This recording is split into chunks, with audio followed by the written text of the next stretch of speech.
মনে করুন রাস্তায় ঝগড়া শুরু হয়েই গেছে। এখন একজন ভালো ড্রাইভার হিসাবে আপনার একটা সিদ্ধান্তই ঠিক করবে আপনি নিরাপদে বাড়ি ফিরবেন নাকি আরও বেশি বিপদে পড়বেন। তো রাস্তায় ঝগড়ায় আসলে কেউই জয়ী হয় না। কেউ সব হারায়, কেউ সম্মান হারায়, তো কেউ সময় হারায়, তো কেউ আসে মায়ের খেয়ে নিজের ভবিষ্যতও হারায়। তো রাস্তায় চলতে গিয়ে ছোটোখাটো ওভারটেক, হর্ন, সাইড দেওয়া, হালকা ধাক্কা লাগা, উল্টা পথে যাওয়া, ভুল বোঝাবুঝি এইসব কারণে ঝগড়া লেগেই যেতে পারে, পরিস্থিতি তৈরি হয়েই যেতে পারে। কিন্তু একজন পেশাদার ড্রাইভারের পরিচয় হলো তিনি উত্তেজনায় নয় বরং বুদ্ধিমত্তায় ব্যাপারগুলো সামলান। ড্রাইভার পোর্টেবল স্টিয়ারিং লাইফ সিরিজের সমস্যা এবং সমাধান বিষয়ক আলোচনায় ৫৫তম পর্বে আজকে কথা বলবো যে রাস্তায় ঝগড়া যদি হয়েই যায় তাহলে কি করবেন। প্রথমত নিজের রাগটা নিয়ন্ত্রণ করুন।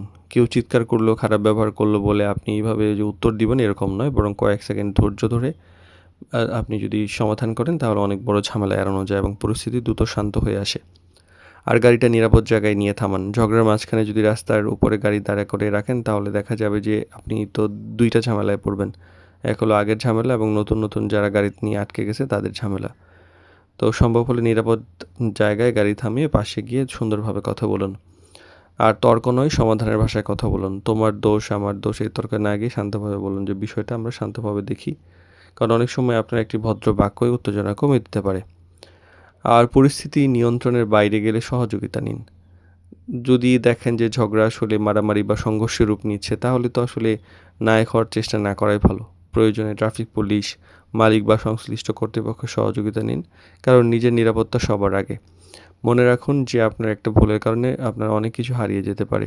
এক মুহূর্তের রাগের কারণে মামলা, চাকরি হারানো, দুর্ঘটনা বা পরিবারের কষ্ট এইসবের তো আসলে কোনো মানে হয় না। তো একজন পেশাদার ড্রাইভার জানেন যে সম্মান দিয়ে সরে আসাও অনেক সময় বড় বিজয়। তো আসলে রাস্তায় ঝগড়া যে সবসময় জিততে হয় এমন নয়, বরং নিরাপদে বাড়ি ফেরাটা একটা বড় ব্যাপার। তো এটা মনে রাখবেন যে আপনার পরিবার আপনার জন্য অপেক্ষা করছে। তাই রাগকে নয় বরং বিবেককে স্টিয়ারিং ধরতে দিন। কারণ একজন প্রকৃত পেশাদার ড্রাইভার সবচেয়ে বড় শক্তি যে তার ধৈর্য, প্রজ্ঞা এবং আত্মনিয়ন্ত্রণে।